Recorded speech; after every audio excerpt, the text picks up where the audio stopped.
Hello, everyone. I know it's been a long time. It's been a few months now. Still in my hidey hole, but I wanted to talk to you today because a friend of mine, Bruce, mentioned that he would love to hear me tell a story that I had told him about our trip to Korea. So when my husband and I moved to Seoul with our 2 kids and our 3 cats. So I should preface it in that we moved to Seoul in August of 2015, and we moved away at the end of January of 2016. I'll also say that in 2015, on January 3rd, we lost my dad. My dad passed away. So loss in that time was extremely difficult for me. I had already lost my mom in 2001. And so, the loss of my dad meant that I was an orphan, really, as an adult, I guess. And then anyway, so we started on our journey. So the story starts actually in January, that 2016, and we had gone down to Jeonju, the kids and Jonathan and I, and we had a friend watching our 3 cats. By the way, taking 3 cats to Korea is not an easy feat. We had to not only get rabies titers to prove that they had rabies vaccines, but we also had to register them with, I believe it was the FDA. We were there, and my favorite kitty boy was named Puck, and he was such a lovely little guy. He was my boy, and he was my favorite, if you will, of our 3 cats. And we had had him since, I believe it would have been 2008. And he was just a joy. He was the cutest thing. Here's a couple of stories about him. When we moved into our most current house, it was a bit bigger than our previous one, and we had some friends over, and we were all getting ready to go to bed, and all of a sudden we saw this bolt of fur. It was like, what was that? And it was running around the house. Well, it turned out it was Puck, and Puck really loved things like socks and shoes.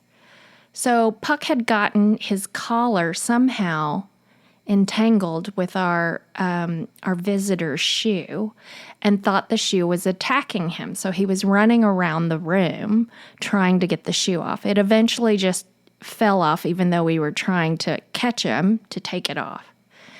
So there's that. And then Puck also really loved socks. Well, if you're a parent and you've had small children and they have tiny socks, you know that those socks often find their way into places where those socks shouldn't be. But that's okay, right? Except when you have Puck in your household who thinks they are things that he should be hunting and drowning in the water bowl. So, yes, he did drown the socks to the point where there would be like the floor, and it would drain the entire water bowl. But anyway, we loved Puck. He was such a sweet boy. He was a lap kitty. He loved to love on you. He also was like a daddy kitty to our teeny tiny newest cat, who was Luna. But anyway, while we were in Jeonju, we got a text message that Puck was not looking so well. And so we rushed to get back. The person who was watching the cats also did us a big favor and took him to the closest veterinarian. So when we got there, basically his kidneys were failing. And as much as we tried to do things, to get him to get better, it didn't work. And so we brought him back to our apartment for his last evening. And we had to lay him on little absorbent mats because he was just leaking urine everywhere. And I just remember holding him and him purring. Now, I know cats purr not only when they're happy, but also when they're in pain. So that was extremely hard. So the next day, we had to make the decision on what we were going to do with him. And my husband is a veterinarian, and he's always been a proponent of not letting animals suffer if they don't need to. And oftentimes, we allow our pets to suffer because we don't want to suffer the loss, right? So we made the decision to have him put down. And so we went back to the vet's office. And Puck was, in my arms purring. And then the veterinarian was like, okay, it's time to do this. And I was like, well, I want to be there. And obviously there was a lot of language. It was hard for us to verbalize because we didn't have the Korean language skills, nor did the vet have the English language skills. So they took him from me, and he started screaming. He started crying out for me. And they took him into a room and closed the door. And the next thing you knew, it was silent. So we knew that he was gone. We went into the room, and we all cried and petted his little frail body. And, in the United States, we are such a sterile society. All our meat, we don't see where it comes from. It's all wrapped up in nice, neat little styrofoam trays. Whereas in other countries, you see where your food comes from, right? So when Puck died, I said, is he going to be cremated? Because I wanted to take him back to the U.S. with us. And they said, oh, yeah. And we had to call like a tourist number to try and get them to interpret what we were saying to them. And so basically what happened was it was made clear to us that we were going to have to, one or all of us were going to have to accompany Puck to the crematorium. Okay. And at first it was going to be me and the kids, and then the kids backed out of it. So at 3:00 in that afternoon, I met up with the vet's office. They put me in a car with Puck's body and a driver, and I was driven, it must have been at least an hour out of Seoul. And I want to say it was up close to the DMZ area. And so when we stopped, we were at this crematorium for pets. And we got out of the car, and they took Puck's body, which was in a box, and they asked me, they said, are you Christian or are you Buddhist? Well, at that moment, that was not a question I was really willing to answer because I already struggle with that, having been brought up in a very, in a Christian family, and also feeling a huge connection to the Buddhist religion in just because of its role in Korea and in the rest of the world. But so I did say, yes, okay, I'm Christian. And they were like, okay, great. So next thing I know, I'm in a room with a rolling cart that has Puck's body on it. And he's in a little, almost like a white blanket, lit incense.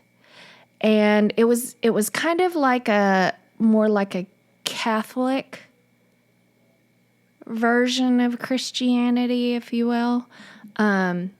So, there was Jesus and there was English Christian music playing over the PA. It was very surreal because it wasn't something that I had planned. And so, they brought me in this room with my cat's body, and they asked if I wanted a gown for him, and I said no.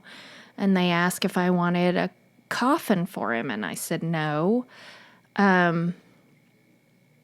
Because like in the U.S., you would just say, I'd like my pet cremated, and then your vet would call you when it's done, and you would go and you'd just pick it up. You wouldn't have to do all this ritual, right? So I sat in this room, and they were like, just let us know when you're ready. And I sat in the room and I thought, well, how long do I sit in here with his body?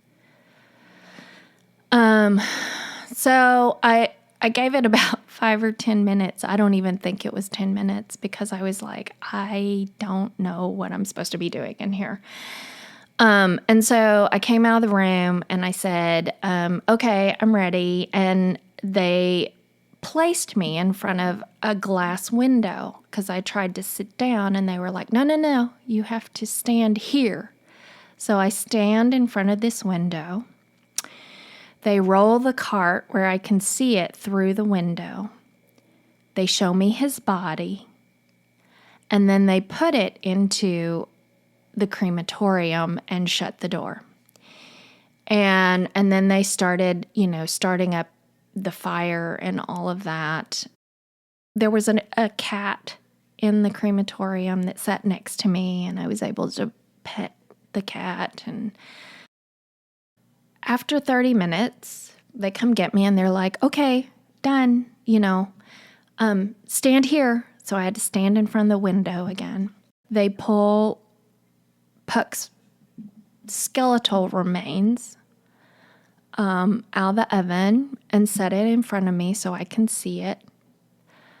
And they're, kind of gesturing almost like you would like Vanna White or something, like, here is your cat's body. And I was like, okay. And then they nodded to me and I nodded back. I think they just wanted recognition that I had seen that it is indeed my cat. I stand there, and then they take the bones, they put them in a container, and then they walk away. And then I hear,